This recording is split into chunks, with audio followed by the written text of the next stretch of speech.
자, 반갑습니다. 오늘 또 해외로 여행을 한번 떠나보려고 하는데요. 아, 지난번에 우리가 일본의 수도인 동경에 갔었죠, 그쵸? 오늘은 반대편으로 가서 중국의 경제 도시 상하이를 한번 가보도록 하겠습니다. 자, 상하이 위치가 어디인지 먼저 한번 보죠. 중국이란 나라가 이렇게 있습니다.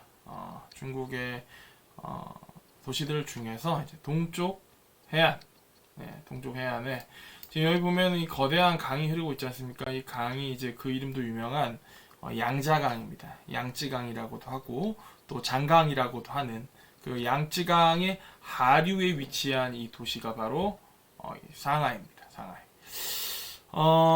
상하이를 먼저 보기 전에 우리가 중국이란 국가에 대해서 한번 개관을 한번 보고 갈까요?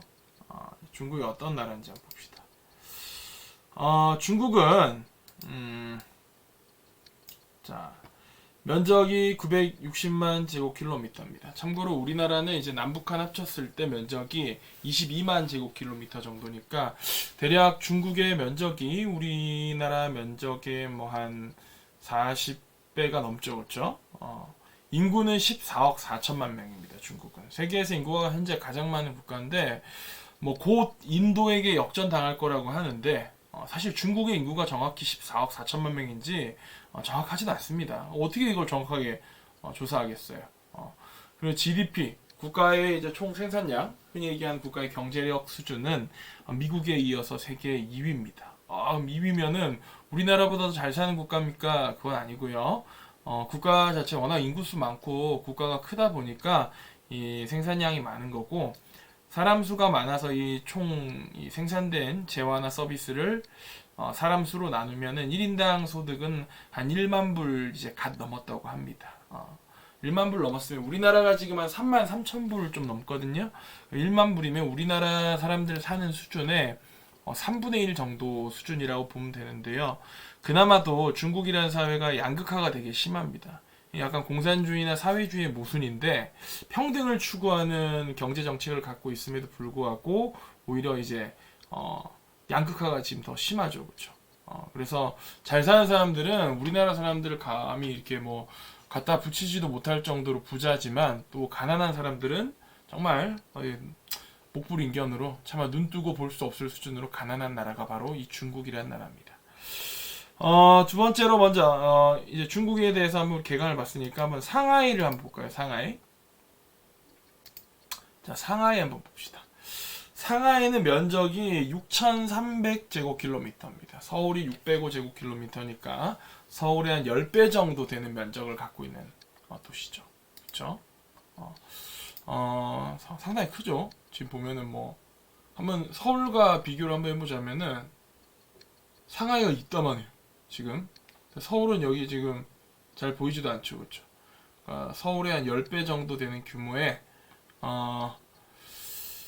그리고 인구는 한 2,400만 명 정도 됩니다. 그러니까 인구 밀도는 우리 서울보다 훨씬 낮겠죠, 그렇죠?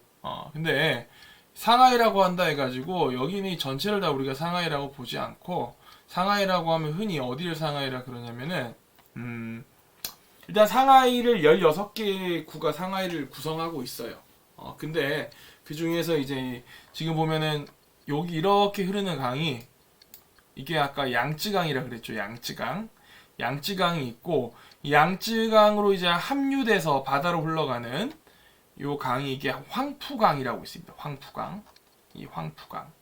이 황푸강을 기준으로 해가지고 황푸강의 동쪽에 있는 곳을 황푸강의 동쪽이다. 그래서 푸동이라고 합니다. 푸동. 근데 중국말이니까 동을 뚱으로 발음하니까 푸동지구가 되는 거죠. 여기가 이제 푸동지구고 그리고 이제 이 황푸강의 이 서쪽을 푸서. 근데 이제 서를 중국어로는 시로 발음합니다. 그래서 이제 푸시가 되는 거겠죠. 그래서 푸뚱과 푸시로 구성이 되는데 우리가 일반적으로 상하이다 그러면은 이 푸뚱 지구와 그리고 이 푸시 지구 중에 옛날 이제 구시가지 일대 요렇게 있는 요 구시가지 일대를 합쳐가지고 우리가 흔히 상하이라고 합니다. 그러니까 상하이 면적이 이렇게 크지만 넓지만 실제적으로 우리가 상하이라 보는 곳은 여기는 푸뚱지구하고 푸시 지구 중에 요만큼 구시가지 일부분 요렇게를 갖다 우리가 상하이라고 보고, 우리가 오늘 여행을 떠날 장소도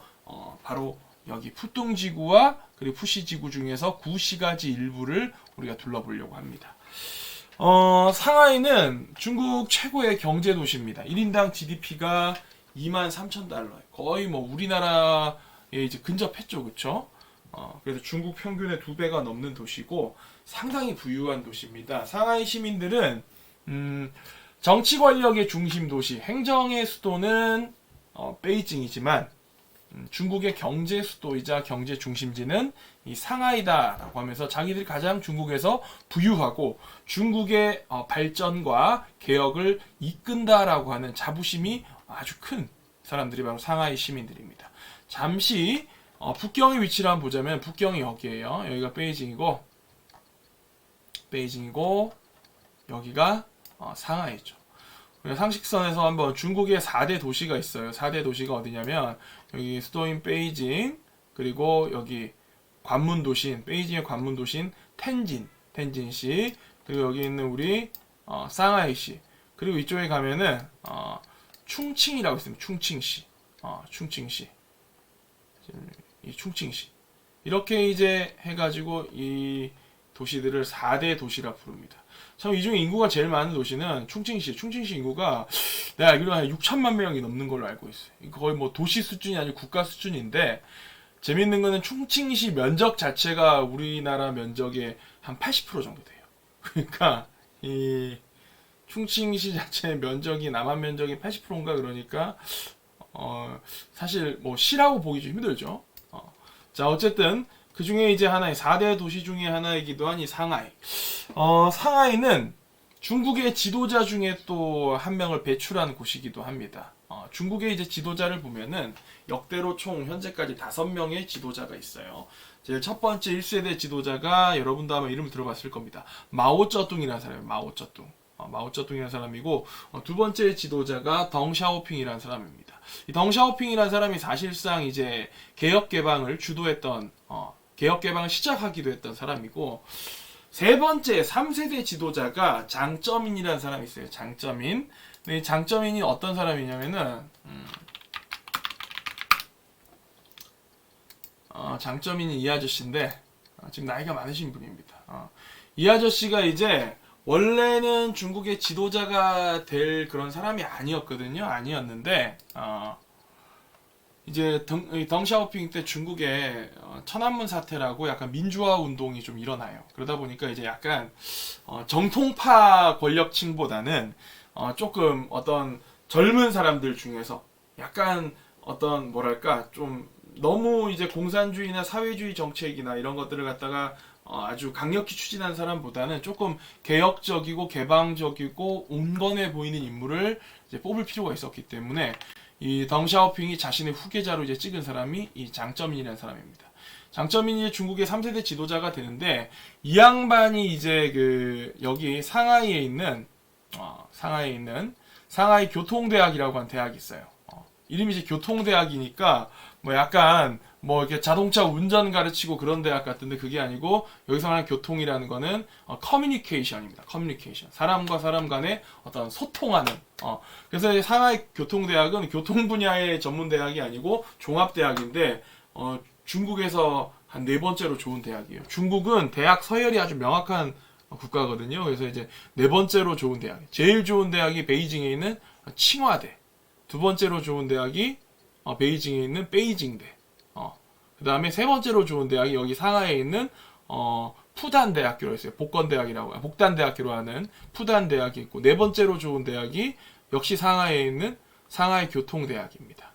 그리고 5번째로 좋은 대학이 저장성에 있는 이제 저장대학교라고 있어요. 그래서 이제 이렇게 5개 대학을 줄여서 첫 글자를 따가지고 칭화의 칭, 베이징의 베이, 그리고 푸단의 푸, 그 다음에 이 교통이 짜오퉁입니다. 중국말로. 그래서 짜오, 그리고 저장의 쩌. 5 앞글자를 다 따면은 칭베이푸짜오쩌라고 나옵니다. 칭베이푸짜오쩌가 중국의 5개 5대 대학을 말하는 건데, 그 중에 이제 하나인 이 상하이 교통대학에서 저 장쩌민이라는 사람이 공부를 했어요. 그리고 이 상하이에 있는 공산당 총서기를 합니다. 아주 요직인데 거기를 거쳐서 중국이 이제 베이징으로 스카웃 돼가지고 중국의 3세대 지도자가 되는데 이렇게 되면서 이제 이 사람의 딜을 이어가지고 이제 생각해보세요. 장쩌민이 베이징에 갔어요. 이제 중국의 이제 핵심 권력에 들어가게 됐는데 자기가 이제 그 좀 쩔이야, 쩔이. 쉽게 말해서 원래 정통파 권력층이 아니란 말이에요. 그러다 보니까 자기 힘이 없어요. 힘이 없다 보니까 자신 힘을 기르기 위해서 원래 자기랑 같이 상하이에서 같이 일하던 자신의 최측근들을 이 수도인 베이징으로 불러 올립니다. 그러면서 장쩌민을 중심으로 해서 이 상하이 출신의 이 관료들이 이제 중국 베이징에서 권력을 잡게 되고 그 사람들을 갖다 이제 뭐라 그러냐면은 상하이 방이라 부릅니다. 장쩌민과 그 아이들 같은 그런 개념인 거죠, 그렇죠? 상하이 방에서 중국에 지금 공산당의 3대 세력이 있거든요. 그게 이제 공청단이라고 공산당에서 하는 청년 이 단체가 있습니다. 거기 출신들. 그다음에 태자당이라 그래서 중국 이 공산당을 건국하는데 공을 세운 원로들의 자녀들. 그리고 이제 하나가 이 장쩌민이 만든 상하이 방입니다. 이렇게 해서 이 3대 세력 중에 하나인 상하이 방이 장쩌민 때문에 이제 이 부상을 하게 되고 그만큼 이 상하이라고 하는 도시의 어떤 그 수준이나 파워도 강해지게 되었겠죠. 참고로 장쩌민 다음에 지도자가 됐던 후진타오라고 있는데 그 사람도 여기 상하이 공산당 총서기를 역임했었고 지금 현재 이제 중국의 5세대 지도자인 시진핑도 이 상하이의 공산당 총서기를 역임한 바 있습니다. 그만큼 이제 상하이라고 하는 도시가 중국 내 권력층에서도 보여주는 파워나 상징성이 대단하다는 거죠. 그렇죠? 3세대 지도자인 장쩌민부터 4세대 지도자인 후진타오, 5세대 지도자인 현재 지도자인 이 시진핑까지 요런 이제 그 중국의 지도자가 되려면은 이 상하이 공산당 총서기를 반드시 역임해야 하는 그런 이제 일종의 이제 필수 코스가 된 거죠. 상하이가 그만큼 아주 대단한 도시다. 자, 그리고 이제 뭐 중국의 최고층 빌딩들 여기 상하이의 이 루짜쭈이라는 지역에 다 몰려 있고, 그리고 우리나라가 또 상하이하고 또 관련이 있는 게 독립운동과 상당히 여기가 관련이 깊습니다. 그런 이제 내용들도 우리가 다 여행을 같이 다녀볼 거예요. 자, 그러면 이제 첫날 1차 여행을 가야 되는데 여러분들 이제 주의사항이 있습니다. 지난번에 갔던 일본은 우리나라하고 비자가 면제예요. 비자를 발급받지 않아도 됩니다. 비자가 뭐냐면은 다른 나라에 들어갈 때 일종의 입국 허가서라고 보시면 됩니다. 내가 이 나라에 지금 들어가려고 하는데 들어가도 되겠습니까? 했을 때 그쪽 나라에서 오케이, 당신 정도면 괜찮아, 와서 사고 안 칠 것 같아, 들어오세요 하는 이게 바로 이 비자인데 일본하고 우리는 비자가 면제돼 있어요. 그래서 우리나라 사람도 일본에 그냥 비자 없이 갈 수 있고 일본 사람도 우리나라에 비자 없이 들어올 수 있죠, 그렇죠? 근데 이제 중국은 비자를 발급을 받아야 됩니다. 물론 중국을 갈 때도 비자가 필요 없는 경우가 있습니다. 상하이나 북경 같은 도시를 거쳐서 제3국으로 바로 이제 비행기만 갈아타고 출국할 때는 72시간 동안은 중국에 머무르는 동안 비자가 필요 없습니다. 근데 이제 우리가 이 상하이란 도시를 목적지로 해서 여행 가려고 하면은 사전에 비자를 받아야 되고 비자 발급받는 데는 한 4일 정도 걸려요. 그래서 넉넉하게 일주일 전에 우리나라에서 신청을 해가지고 비자를 발급받아서 중국으로 가야 됩니다. 비자 발급 비용은 참고로 한 번 갈 때 55,000원이에요. 비쌉니다. 비싸고 그래서 이제 비자를 발급받아서 가야 된다. 자, 우리나라에서 이 상하이를 가려면은 비행기를 타고 가야겠죠, 그쵸? 바로 가는 배편은 없습니다. 비행기를 타고 가야 되는데, 비행기 이제 출국하는 곳이 여러 곳이겠지만, 우리나라에서도 이제 그, 공항 보면은, 여기 이제 인천국제공항 있고, 여기 우리 동네에 있는 김포국제공항이 있죠, 그쵸? 지난번에 선생님이 이제 일본 도쿄를 갈 때, 이 김포국제공항에서 비행기를 타고 가면은, 도쿄랑 가까이 있는 하네다 국제공항에 이제 보통 가게 되고 인천국제공항에서 비행기를 타고 가게 되면은 도쿄시와 상당히 멀리 떨어져 있는 동쪽에 있는 나리타 국제공항에 이제 내리게 된다 뭐 이런 얘기를 했었는데 상하이도 마찬가지예요. 상하이도 원래 이제 공항이 도시에 가까운데 공항이 하나 있었어요. 이제 여기 있는 훔차오 국제공항이라고 하나 있었거든요. 이게 이제 상하이 있는 홍차오 국제공항인데, 이거 이제 만들어 놓고 보니까 상하이가 자꾸 이제 거대해지다 보니까 이것만 갖고 커버가 안 되는 겁니다. 여기가 지금 상하이 핵심 지역이고, 여기가 홍차오 국제공항이에요. 가깝잖아요. 그렇죠? 근데 이거 이제 이 사이즈 갖고 안 되다 보니까 하나 더 짓습니다. 이쪽에 푸둥 지역에 푸둥 국제공항을 짓습니다. 아주 크게 지었죠. 그렇죠? 근데 이제 거리상으로 보면은 푸둥 국제공항에서 상하이 핵심 지역까지 거리랑, 그리고 여기 홍차오 국제공항에서 상하이 핵심 지역까지 거리랑 제법 차이가 많이 나죠. 그렇죠?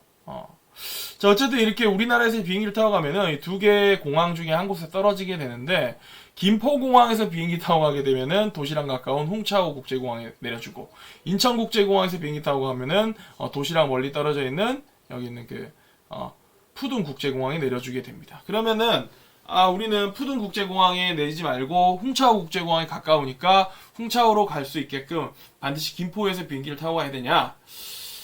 제가 이제 알아보니까 김포에서 또 가는 비행기가 종류가 많지가 않아요. 그리고 좀 종류가 많지 않다 보니까 가격이 비싸. 돈씩만 차이 나더라고요, 비행기 값이. 우리 싼 거 좋잖아요. 그러면 이제 우리가 푸뚱 공항으로 가게끔 인천공항에서 비행기를 타고 가야 되는데, 인천공항에서 비행기 타고 가면 멀잖아요. 이거 해결책이 있어. 뭐냐면, 중국이 또 이 과학기술이 발달해 있지 않습니까? 우리는 이제 중국 하면 우습게 생각하지만, 결코 우습게 생각할 수 있는 국가가 아니에요. 얘네가 자기 부상 열차를 깔아놨어. 푸둥 공항에서 이렇게 시내까지 자기 부상 열차를 깔아가지고 그거 타면은 10분밖에 안 걸려. 시내까지. 여기 홍차오 국제공항에서 내려가 지하철 타고 시내까지 가면 40분 걸리는데, 여기 그냥 공항에서 자기 부상 열차 타고 푸둥 공항에서 상하이 시내 가면 10분밖에 안 걸린다고 합니다. 자기 부상 열차가 속도가 장난 아니에요. 장난 아니야. 자, 한번 오늘 이제 1일차 여정인데 한번 영상을 통해서 우리가 볼까요? 한번 이제 마그레브라고 하는 이제 열차를 타고 이제 떠나는 거 한번 봅시다. 자, 지금 보이죠, 영상이? 이게 이제 마그레브의 주행 영상인데 시속 얼마까지 나오나 보세요. 자, 여기 지금 계기판 보입니까? 180km, 190km, 200km 돌파했죠, 그쵸? 217, 얼마 올라가는 거야? 점점점 올라갑니다. 이거 타면 되게 무서워요, 진짜. 그냥 어떤 느낌이냐면은 이 자기 부상 열차가 그냥 그대로 하늘로 부상해서 올라갈 것만 같습니다. 300km 넘었죠, 그쵸? 야, 어마어마합니다, 지금. 여러분들 지상에서 300km 이상으로 달려본 적 없죠? 이거 타보면 경험할 수 있습니다. 이게 400km 넘게 가요. 참고로 비행기가 여객기 항속 속도가 보통 시속 800km쯤 되거든요. 얘가 거의 비행기 속도의 절반으로 가는 거예요, 지금. 400 넘었죠, 그쵸? 야, 어마어마합니다. 야, 그냥 뭐 거의 지금 이게 무슨 1.5배속 이런 재생이 아니야, 지금. 야, 어마어마하지 않습니까, 지금? 야, 이렇게 이제 430km 끝내줍니다. 자, 이렇게 이제 비행기를 타고 가면은 어마어마한 속도로 푸둥 공항에서 상하이 이제 시내까지 10분이면 도착한다는 겁니다. 야, 10분도 너무 오래 걸리는 거 아니야? 430km로 달리는데 진짜 이거 타면 거의 뭐 전투기 탄 느낌일 것 같은데. 자, 이렇게 해서 이제 우리가 첫 번째로 상하이 시내에서 관광을 가야 될 곳이 어디냐면은 인민광장이라는 곳입니다. 인민광장. 자, 인민광장. 원래 이런 도시에 딱 가면은 제일 유명한 곳보다는 어디 가는 게 좀 좋냐면은 뭐 역사적인 어떤 그런 유서가 서려 있는 곳이라든지 아니면은 그 지역의 사람들이 일반적인 평범한 사람들이 자주 가서 노는 장소, 그런데 이제 가보는 게 좀 의미가 있어요. 자, 그래서 제일 먼저 가는 곳이 여기 있는 인민공원입니다. 인민공원. 인민공원인데 여기 원래 옛날에 경마장이었대요. 경마장을 이제 없애고 여기를 갖다 이제 그 시민들이 쉴 수 있는 공원으로 만들었는데 공원이 어마어마하게 큽니다. 어마어마하게 큰데 이 인민공원에 가면 주말에 아주 재밌는 걸 볼 수 있어요. 뭘 볼 수 있냐면은 우산에다가 결혼할 사람의 조건을 써서 붙여놓고는 일종의 이제 그 배우자를 찾는 결혼 이 중매 시장이 열려요. 거기 보면 아주 뭐 세세하게 써놔서 조건이 뭐고 직업이 뭐고 나이가 어떻게 되고 고향은 어디고 뭐 지금 현재 소득이 얼마고 원하는 배우자감은 어떻고 이제 이런 것들을 서로 이제 쭉 우산에다가 종이에 써서 붙여가지고 놓는데 이게 일종의 주말마다 열린 행사인데 이게 일종의 약간 이벤트 아주 그냥 사람들 볼 때 신기한 모습처럼 돼가지고 여기에 이제 어떤 진기한 장면이 됐거든요. 그거 한번 볼까요? 자, 지금 여기 지금 이게 인민공원인데, 예, 우산 위에 써붙여 있는 게 이게 전부 다 이게 결혼하려고 결혼 조건들입니다. 83년에 태어났고 이런 식으로 막 써놨죠, 그렇죠? 근데 여기 가서 보면은 조건들이 너무 다양해.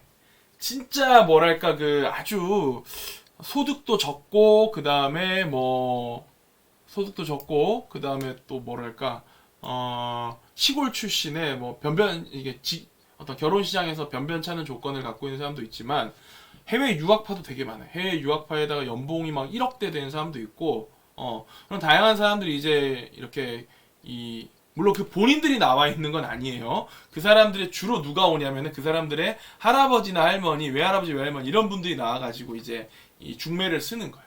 중매를 쓰는데 사실 여기에는 이제 조금 그 역사적인 어떤 그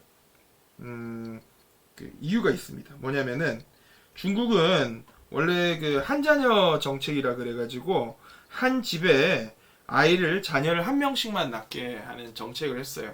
그러다 보니까 지금 현재 30대, 지금 현재 20대, 30대 해당되는 사람들이 다, 집에 자기 혼자야. 그러니까 자기 엄마, 아빠 사이에서 자기 혼자 낳고, 자기 엄마랑 아빠도 보면은, 지금 30대가 아니다. 지금 뭐, 한 20대, 30대 다 되겠네, 그 정도. 지금 자신의 엄마, 아빠도 한자녀 정책에 의해 가지고, 할아버지, 할머니도 다 혼자 한 겁니다. 30대까지는 안 되겠다. 20대 정도 되겠다. 그러니까 이제 이 중국 사람들 입장에서 볼 때 자손이 귀한 현재 현상이 일어나거든요. 물론 지금은 중국이 한자녀 정책을 이제 철폐해가지고 한자녀 초과해서 낳아도 돼요. 근데 이제 얼마 전까지는 안 그랬고요. 철폐된 지 얼마 안 됐어요. 그러다 보니까 이제 집안의 자손이 귀하니까 그 귀한 자식을 조금 더 좋은 배우자를 찾아가지고 엮어주고 싶은 그런 이제 마음들이 있는 거지. 그래서 이제 할아버지 할머니가 이렇게 발벗고 나서 가지고는 여기에 이제 자기 손자 손녀의 배우자를 좀 더 좋은 배우자감을 찾기 위해서 이렇게 하는 거고 사실 결혼하는데 막 조건 다 내걸고 내가 이 정도 조건이니까 여기에 맞춘 사람 나랑 한번 만나봅시다 하는 게 좀 약간 어떻게 보면 좀 속물근성처럼 느껴지잖아요. 요즘에 이제 상하이라고 하는 곳이 경제 도시다 보니까 되게 솔직한 모습인 거지, 그렇지? 중국 사람들 얼마나 솔직하냐면은 중국 사람들이 제일 좋은 숫자로 치는 게 8입니다. 8, 숫자 8. 8을 제일 좋아하는데 결혼을 하잖아요. 결혼을 하면은 이제 축의금을 넣어줄 때 제일 좋은 금액이 888위안이에요. 888위안. 우리나라 돈으로 하면은 대충 뭐 한 17만 원 정도 되는 돈인데 보통 우리가 결혼식에 축의금 얼마 했는지 이런 거 잘 공개 안 하잖아요. 근데 중국 사람들 어떻게 하는 줄 알아요? 중국 사람들은 축의금 받으면은 그 자리에 딱 세 가지고 888위안 들어있잖아요. 그러면은 갑자기 그 축의금 접수하던 사람이 엄청 큰 소리를 외쳐. 예식장에서. 누구누구님이 888위안 내셨다고. 감사하다고. 막 큰 소리 외치면 사람들이 그 소리 듣고는 뭐야 왜 축의금 얼마 내는지 왜 갑자기 밝혀? 이게 아니고 야 888위안 진짜 좋은 숫자 좋은 8이 3개나 들어갔다 진짜 최고다면서 막 박수치고 환호합니다 사람들이. 그만큼 어떻게 보면 솔직한 사람들이 중국 사람들인데 그런 돈적인 부분에 있어서는 특히나 이제 경제 도시로 유명한 상하이다 보니까 이런 더 솔직하겠지. 돈이라든지 결혼이라든지 뭐 이런 거에 대해서. 그래서 이렇게 인민공원에 가면은 주말마다 이런 독특한 결혼을 이제 거래하는 이런 시장을 볼 수 있는 겁니다. 뭐 보면은 이러면 캐나다에서 공부하고 왔다는 거예요. 다 프랑스에서 공부하고 온 사람. 이제 이런 식으로 이제 아주 뭐 장관이지, 그치? 그 우산에 전부 이렇게 쫙 붙여놓은 겁니다. 자, 이렇게 우리가 이제 인민공원을 좀 이렇게 쭉 둘러봤다고 칩시다. 제가 참고로 여기 이제 상하이는 여정을 갖다가 아주 빽빽하게 안 찼어요. 빽빽하게 안 짜고 좀 널널하게 짰습니다. 왜냐면은 여러분 중국에 가보잖아요. 그럼 일단 스케일이 커. 거리와 거리가 내가 여행을 돌아봐야 되는 장소와 장소의 거리도 멀고, 특히 또 하나 문제가 뭐냐면 이동하는데 시간이 많이 걸려. 멀어서도 그렇지만 사람이 너무 많습니다. 자꾸 부딪히는 거예요. 이게 진짜 인해 전술이 뭔지를 몸으로 느끼게 됩니다. 그리고 또 하나 어디를 가서 뭘 구경하려 그러면 줄을 많이 서야 돼. 중국은 줄 쓰다가 시간이 다 가요. 그래서 제가 일부러 돌아보는 코스를 조금만 넣습니다. 자, 이렇게 이제 인민광장을 이렇게 돌아봤어요. 우리가 인민광장을 둘러봤으면은 그 다음으로 이제 갈 곳이 어디냐면 우리가 난징루랑 난징둥루라는 곳을 갈 건데, 이게 뭐 특별한 장소가 아니고 여기 이제 인민광장의 북쪽으로 나와가지고 이렇게 해서 저쪽 황푸광까지 걸어가는 길이, 여기서 쭉 걸어가는 이 길이 난징루고, 요 길, 쌤 지금 마우스 왔다 갔다 하는 이 길이, 여기 난징 동루역이 있어요. 난징 동루역에서 이 강가까지 걸어가는 여기가 난징 동루역입니다. 역이 아니 난징 동루입니다. 난징 동루. 그러니까 루라는 게 로예로, 길로자, 길이라는 거예요. 여기가 쉽게 말해서 한자로 치면 남경로와 남경동로가 되는데, 여기가 왜 유명하냐면은 상하이 구시가지의 건물들을 이제 쭉 즐기면서 갈 수가 있고, 이 길이 그 보행자 전용 길이에요. 차가 안 다니는 길입니다. 그러니까 여기 가면은 수많은 인파가 주변에는 상점과 아케이드를 쫙 이제 보면서 쇼핑도 즐기면서 걸어가는 그런 이제 장관을 볼 수 있는 곳이죠. 우리나라로 치면 여기가 일종의 뭐 명동 같은 곳이라고 해야 되나? 그럴 겁니다. 그러면 난징 동루 한번 여기 걸어가는 영상 한번 볼까요? 자, 이거는 조금 빠른 속도로 한번 가볼게요. 2배. 자, 난징로의 보행자 거리입니다. 아주 그냥 깔끔하게 잘 돼 있죠. 중국이라고 보기 힘들 만큼 아주 마치 우리나라의 이제 간판만 떼면은 여기가 중국인지 서울인지 구분이 안 될 정도입니다. 자, 이렇게 난징로를 따라서 쭉 걸어갑니다. 조금 가서 이제 가다 보면은 이제 이렇게 사람 많아요. 근데 좀 있으면은 아주 골 때립니다. 공사한다고 갑자기 길이 폭이 좁아져가지고 사람들 무지하게 많이 부딪혀요.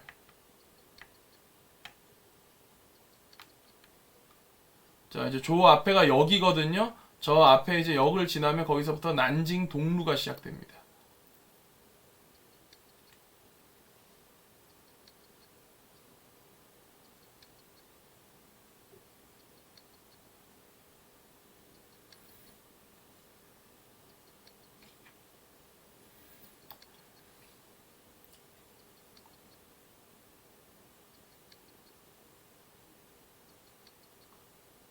이제 역을 지나서 사람 많죠. 이제 길이 좁아지면서 바글바글합니다. 사람이 아주 그냥.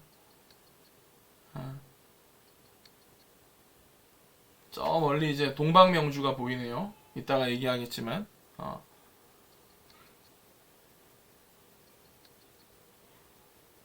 자, 사람 많습니다. 자, 이게 쭉 걸어가면은 이제 뭐가 나오냐? 난징 동루를 지나서 쭉 걸어가면은 와이탄이라는 곳이 나옵니다. 와이탄. 자, 와이탄이 뭐 하는 곳이냐? 자, 여기 지금 우리가 이 길을 걸어온 거예요. 지금 마우스 지금 쌤 가는 이 길을 쭉 걸어온 겁니다. 이 길을 쭉 걸어오면은 여기 황푸강 해변이 나오는데, 여기서부터 이렇게 쭉 이 일대 있죠. 이 일대가 와이탄이란 곳입니다. 와이탄이란 곳인데, 이 와이탄이 왜 유명한 곳이냐면은 상하이라고 하는 이 도시는 아편 전쟁을 이제 중국이 영국과 하고 이제 깨진 다음에 중국이 이빨 빠진 호랑이라는 걸 서양 열강들이 알게 됐죠.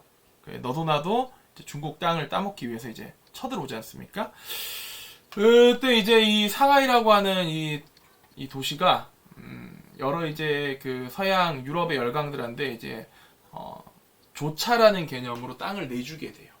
중국이라는 땅이 너무 크다 보니까 뭐 영국 혼자서 독식하기에는 너무 거대하잖아요.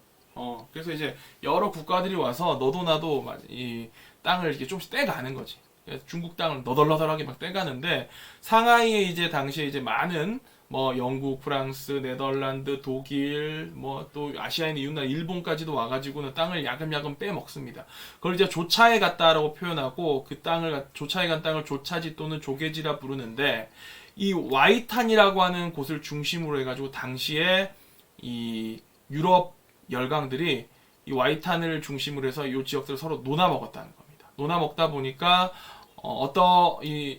여기 와서 유럽 애들이 여기다 건물을 많이 지어놨어요. 당시에 시대 바로크풍이나 뭐 로마네스크풍 이런 식으로 유럽의 건축물 같은 걸 여기다 쫙 지어놨습니다. 왜냐면 여기가 옛날에는 지들이 이제 중국으로부터 말이 빌린 거지 강제로 이제 빼앗은 땅이었으니까 건물을 짓다 보니까 그 건물들이 아직까지 남아 있어요.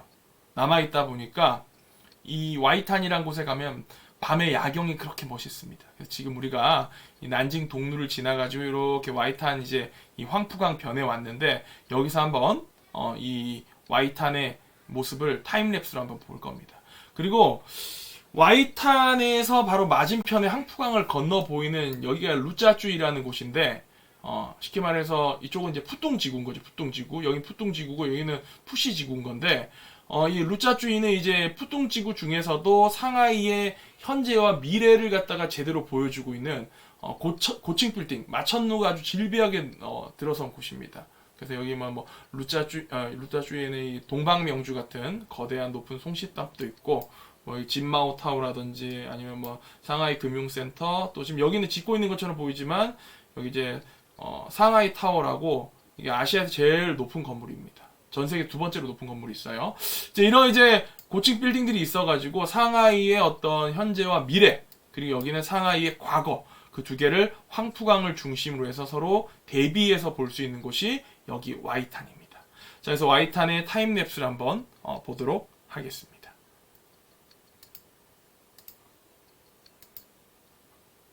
자, 지금 반대편에 여기가 보이는 이게 루짜쭈이 지구죠. 이쪽은 이제 와이탄 모습입니다. 밤에 이렇게 이게 다 옛날에 그 조차지 때 유럽인들이 지은 건물이에요. 반대편은 지금 최근에 성장한 푸똥지구의 루짜쭈이고, 두 개가 대비되는 거죠. 여기는 상하이의 미래, 지금 이 카메라를 찍고 있는 이쪽 와이탄 이쪽은 상하이의 과거가 되는 거죠. 그래서 과거와 반대편의 미래가 서로 대비되는. 근데 사람 진짜 많다. 예. 이따가 동방명주 뭐 이런 거는 이따 설명을 또 할게요. 우리가 3일차에 또 루짜쭈이를 가기 때문에 자, 여기가 와이탄, 여기가 루짜쭈이. 서로 이제 항푸강을 두고 마주보고 있는 거죠. 야, 야경이 참 멋있습니다. 진짜. 여기 이제 이런데 이제 와이탄의 황푸강 가에 여러분 성인이 되면은 친구랑 같이 이제 와서 맥주 한 캔, 찡따오 같은 거 중국 맥주 마시면서 야경을 바라보면 참 기분 좋고 바람도 선선하니 불고 그러면 그렇죠. 멋있는데. 예. ICBC 중국 공상은행의 이제 건물도 보이고 아주 중국이 참 많이 발전했어요. 그렇죠? 옛날에 그런 중국이 아닙니다. 자, 이렇게 해서 우리가 와이탄에서 야경을 또 한번 같이 봤습니다. 자, 와이탄 여기가 와이탄 옛날에 이제 상하이를 지배했던 유럽 열강들이 지은 건물들이 질비하게 늘어서 있는 지역이 이제 와이탄이다. 자, 이게 와이탄 야경까지 보고 나면 오늘 이제 첫날 우리가 여행을 다 끝냈습니다. 이제 내일 또 2일차를 봐야 되는데 오늘 일단 여기까지 하고 이제 상하이 여행 두 번째 걸로 방구석 상하이 여행 두 번째 걸로 상하이 여행을 마저 또 한번 계속해서 해봅시다.